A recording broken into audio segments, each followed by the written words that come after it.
antes que nada, buen día Buenos y gracias días. por estar. Gracias por invitarme. Voy a pasar lista en función de la crónica de la diaria de hoy, de esa reunión de ayer, de quienes estuvieron presentes para entender los alcances eventualmente institucionales que este proceso puede llegar a tener. Veremos cómo termina. Estuvo Sánchez, estuvo la presidenta del Instituto del Niño y Adolescente del Uruguay, el INAU, Claudia Romero, la directora del Instituto Nacional de las Mujeres, el INMujeres, Mónica Xavier, la responsable de la Dirección de Políticas de Género del Ministerio del Interior, Yuri Zabaleta, y además por la sociedad civil, Natalia Fernández y Raquel Hernández, que son de la Red Uruguaya contra la Violencia Doméstica y Sexual, y estuviste junto con Valeria Cayano, también en representación de la sociedad civil. ¿Qué primera impresión te dejó el ámbito? Bueno, una buena impresión porque logramos el desastre del viernes, esta situación terrible que tiene el desenlace del crimen de los niños.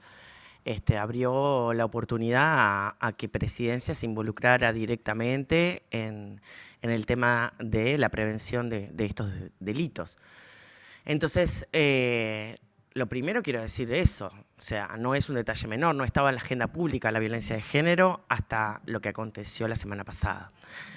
Y la Presidencia escuchó el reclamo que hicimos el viernes espontáneamente un montón de mujeres que sufren la violencia. Allí habían madres de gurisas que fueron asesinadas en este marco y víctimas de distinto tipo, ¿no? Entonces, primero eso, agradecer que se abrió ese espacio para dialogar y para escuchar nuestros reclamos. Ayer hubo receptividad, nosotros llevamos un planteo que no lo dimos a conocer y no lo vamos a dar a conocer en detalle porque quedamos en seguir conversándolo y ellos van a darnos una respuesta.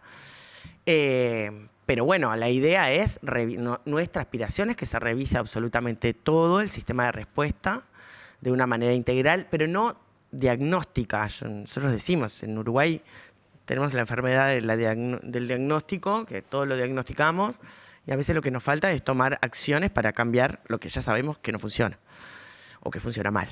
Entonces, nada, nuestra intención es que la mesa de trabajo sea un ámbito temporal que permita impulsar acciones concretas en política pública que, bueno, mejoren el sistema de respuesta que tiene agujeros por todos lados. Cuando hablamos de sistema de respuesta, ¿qué servicios, qué organismos están involucrados? Porque es una cosa amplia, ¿no? Es que son muchísimos, por eso es una cosa amplia.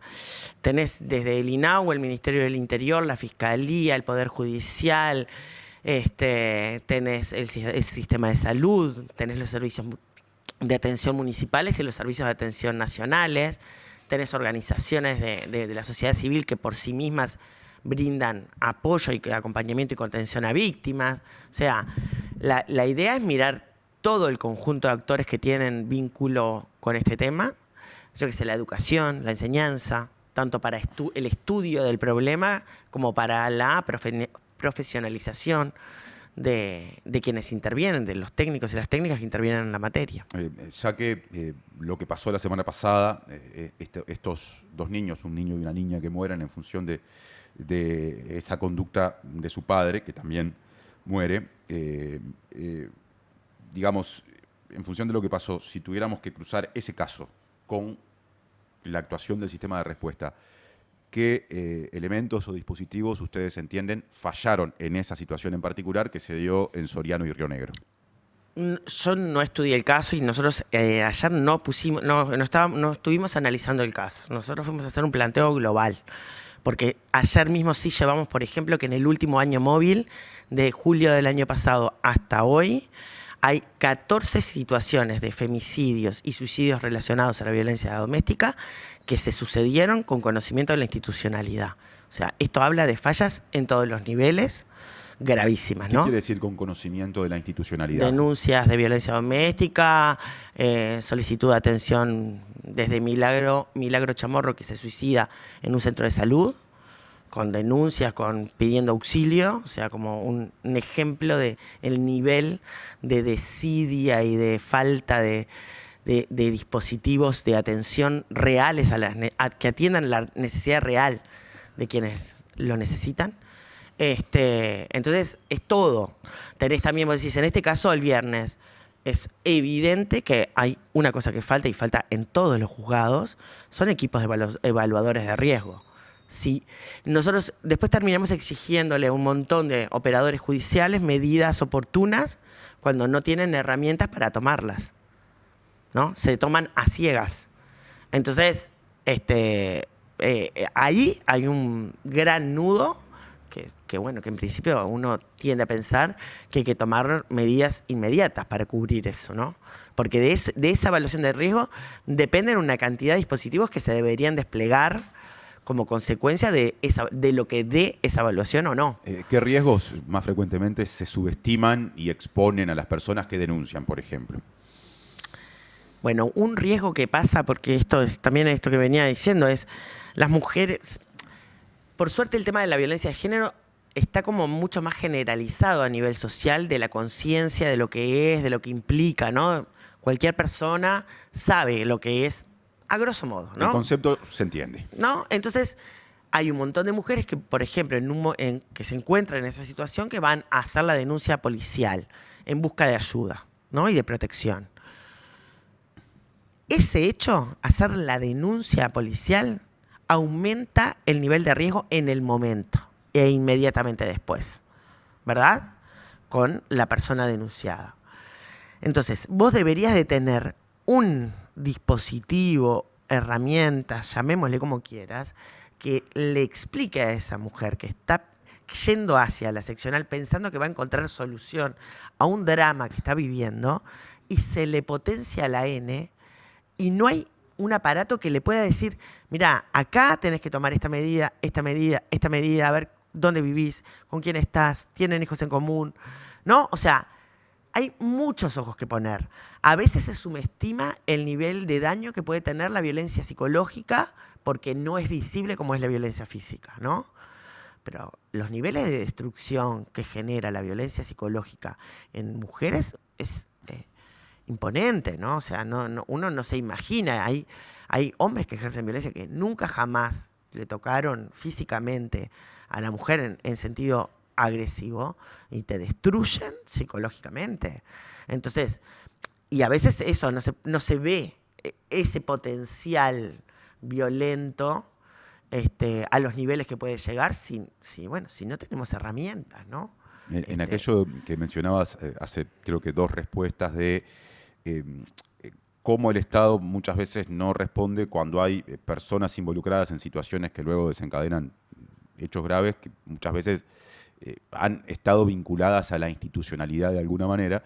Pensaba otra vez en el caso de la semana pasada y en el hecho de que el agresor, quien terminó haciendo lo que ocurrió, en este caso con su hija, su hijo, pero seguramente también queriendo dañar a su expareja, la mujer, la madre de ambos, era una persona sobre la cual pesaban medidas cautelares, de manera que había sido denunciado y había una decisión judicial concreta sobre él. Y sin embargo, pudo moverse y hacer lo que hizo. Y sí, porque lo que pasa es que la medida cautelar alcanza o no, porque después la gente dice porque había tobilleras, informó la policía.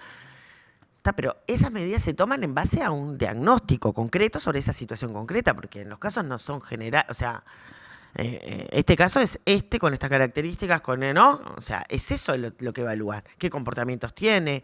¿No? ¿Qué rasgos de personalidad? No sé, hay un montón de cosas que se evalúa los técnicos que intervienen. Entonces, tienen que haber técnicos con formación, no solo equipos evaluadores, sino que además tengan formación en la materia, porque también las instituciones en algún momento tuvieron como un impulso mayor a tener profesionalizados y formados a las personas en este tema, y después en el último periodo de tiempo se ha desvirtuado, ¿no?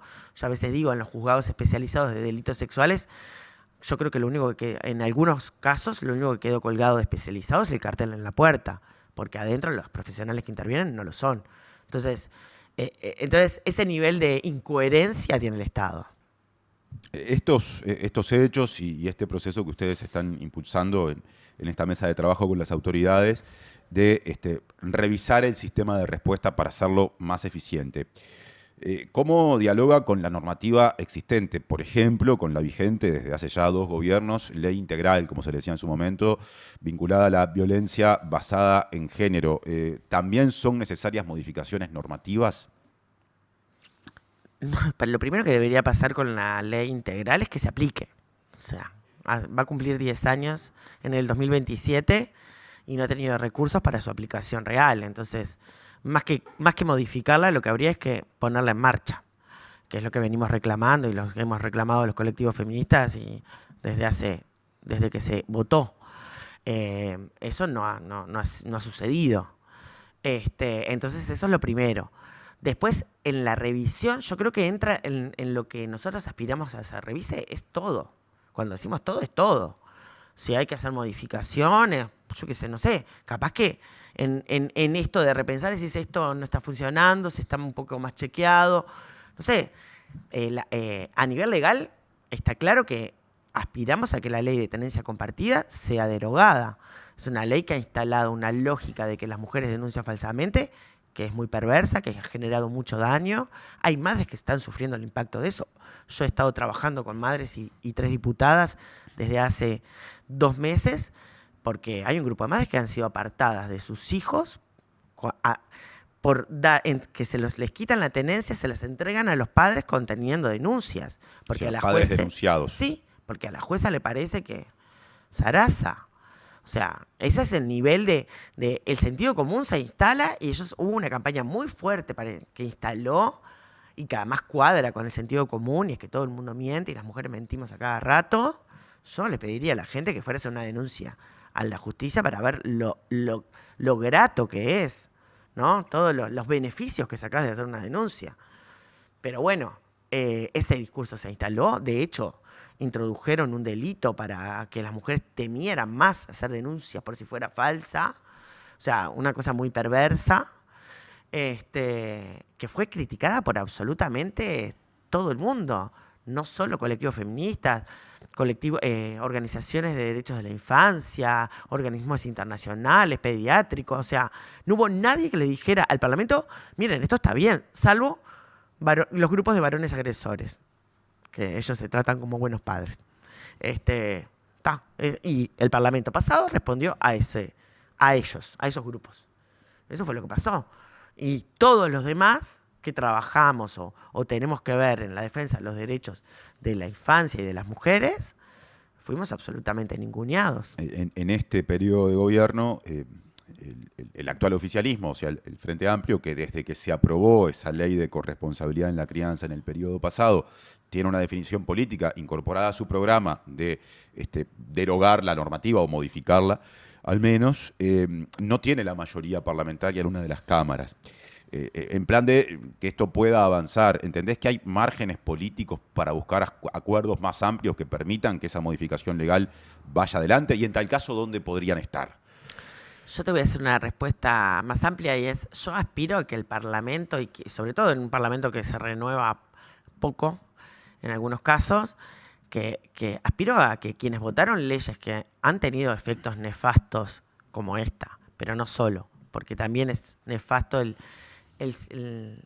los artículos de la LUC que llenaron la cárcel de mujeres por delitos de entrar 20 gramos de marihuana a la cárcel, ¿no? Donde hay 60 niños presos creciendo. O sea, espero que tengan la humildad y la altura como para decir, bueno, votamos una cosa que generó efectos que no pensábamos. En el periodo pasado, cuando esa ley se aprobó, entonces, la votaron el Partido Nacional y el Colorado, ¿no? Sí, estén para aportar esos votos que faltan o le faltarían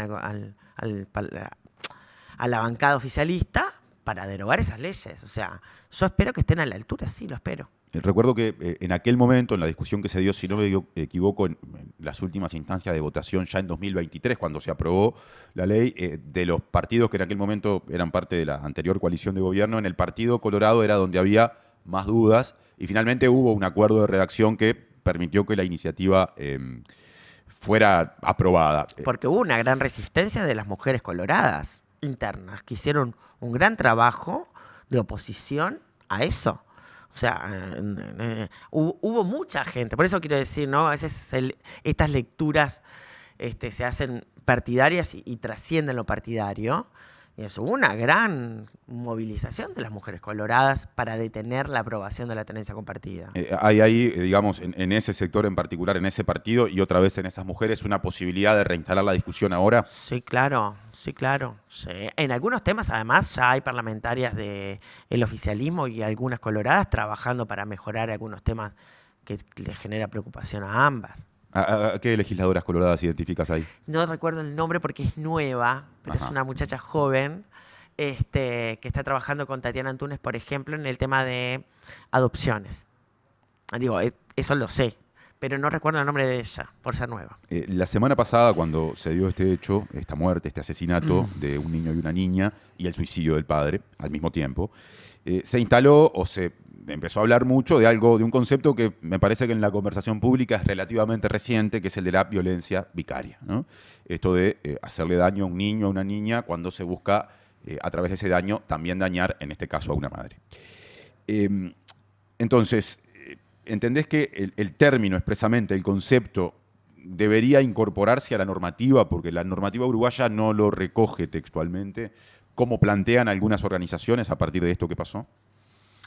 Sí, me parece que puede ser una vía. Yo creo que los problemas que tenemos no son legales. Fundamentalmente los problemas que tenemos para proteger no responden a votar más leyes.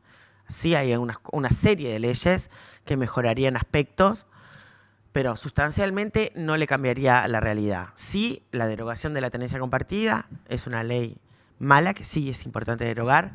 Generar nuevas figuras es una posibilidad, pero yo creo que legalmente ya están las herramientas dadas para poder combatirla.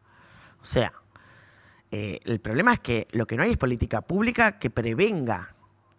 Las leyes por sí solas, la ley integral, tuvimos gran expectativa en la ley integral contra la violencia de género. Sin embargo, si vos no le pusiste dinero y no la pusiste en práctica y está allí prácticamente sin consecuencias, porque si no la pones en ejecución, sí, la ley está aprobada, pero... O sea, entonces me parece que hay que sacarle un poco el foco a aprobar leyes y ponerle un poco más el foco a cómo se ejecutan las leyes que tenemos aprobadas, que tenemos un marco normativo bien amplio y protector de los derechos en general. Tenemos convenciones internacionales, Uruguay ha adherido a todas las convenciones internacionales de protección de los derechos humanos en sus diferentes facetas. O sea, no nos faltan leyes, diría yo. Hay algunas otras que sí, está bien, es importante incorporar. Pero nuestro principal problema son cómo se ejecutan las leyes, la política pública concreta. Cuando puedo hacer la denuncia, pero ¿y después qué hago con eso? Yo estoy sufriendo violencia, me tengo que ir de mi casa porque no me puedo quedar en mi casa por las circunstancias en las que vivo y no tengo a dónde ir porque no tengo viviendas disponibles a la que acceder. O sea, hay un montón de medidas que hay que tomar de diferente orden para poder proteger, reparar, brindar un acceso a la justicia real a las mujeres y a los niños que están y a los adolescentes que están en esta situación. Para que estas cosas se puedan llevar adelante, entre otras cosas, hace falta presupuesto, o sea, se precisan recursos, ¿no? Y justo ahora se está discutiendo el proyecto de ley de presupuesto en el Parlamento. Ayer acá tuvimos una conversación, una sección al aire con Stephanie Demirjian, que es nuestra compañera editora de feminismos de La Diaria, que cuando abordó la cuestión de presupuesto en esta materia, ¿no? Políticas vinculadas al combate y a la prevención de la violencia basada en género, enumeró 5 cosas que paso rápidamente a repasar, ¿no? La idea de sumar 1000 tobilleras desde el año 2027 hasta el final del periodo de gobierno, la formación policial específica en violencia sexual, ampliar la cobertura del INMujeres hacia la violencia basada en género y también dispositivos y servicios que aborden la problemática específica de la trata. Como cuarto punto mencionó la creación de una nueva fiscalía sobre violencia basada en género.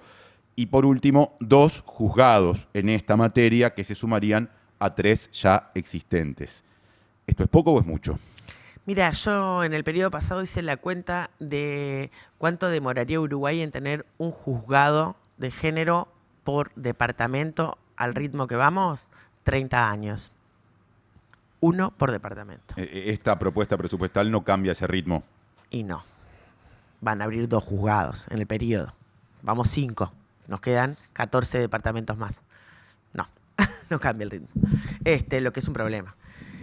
Nosotros hicimos un planteo ayer, más allá de cómo poder abordar la revisión del sistema integral, que es que se está votando el presupuesto ahora, o sea que hay que ahora mover rubros, y que entonces decíamos que, bueno, que habría que mirar a grosso modo en qué lugares es evidente que hace falta un aumento de recursos, por ejemplo, en esto que estamos hablando de equipos evaluadores de riesgo,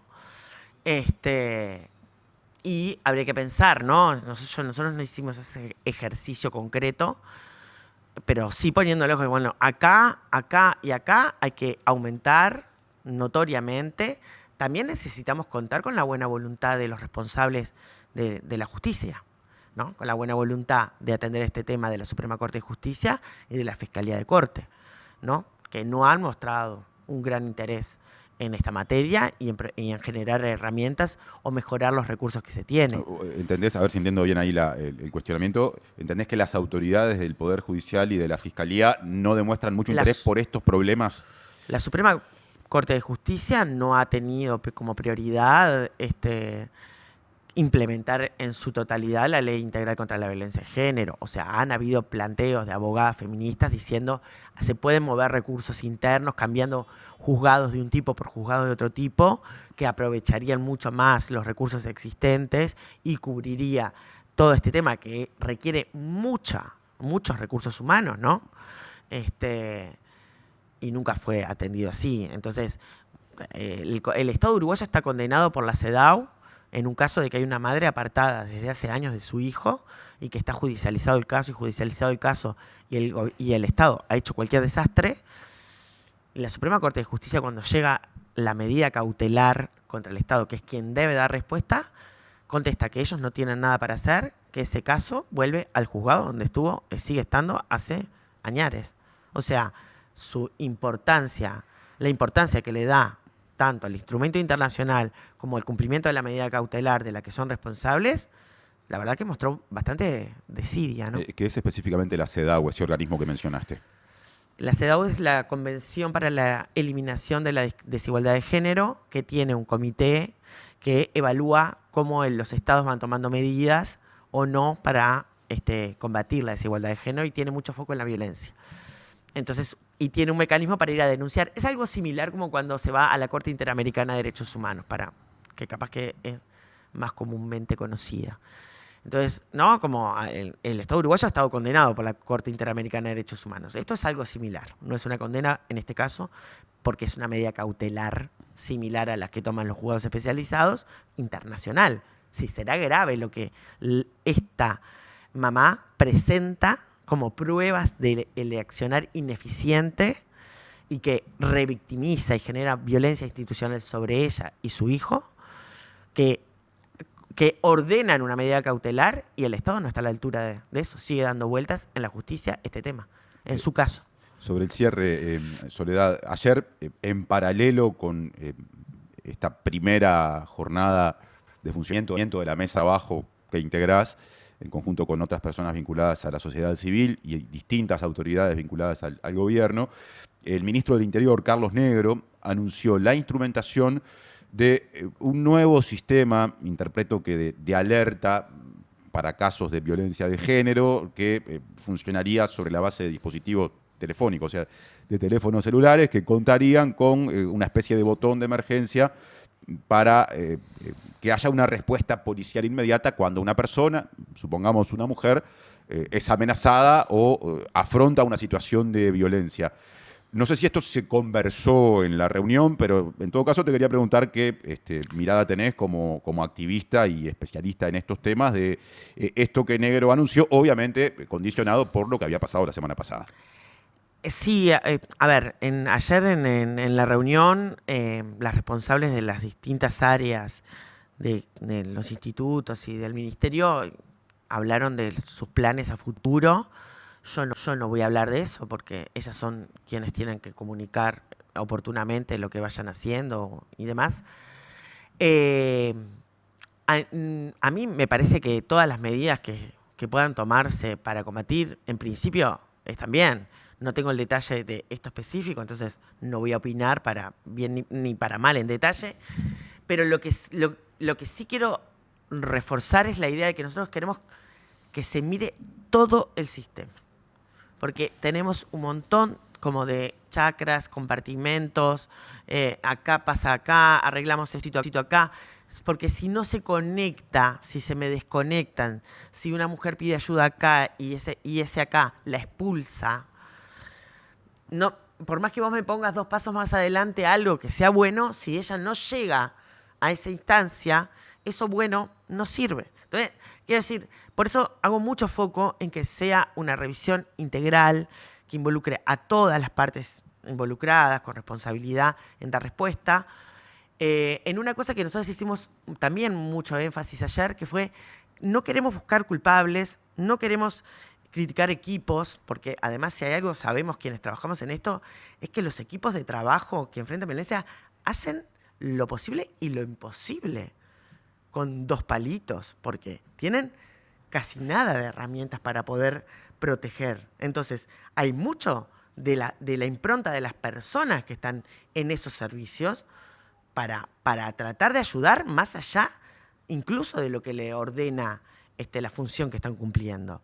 Esto lo quiero señalar. También nosotros, una cosa que no dije y no he dicho y quiero decirla, porque me parece muy importante, también pusimos ayer sobre la mesa que queríamos que entrara en diálogo el Sindicato de las Trabajadoras de los Servicios Especializados, que es una voz que no se escucha mucho, más bien poco, puntualmente alguna vez han tenido alguna salida pública. Hay un sindicato específico.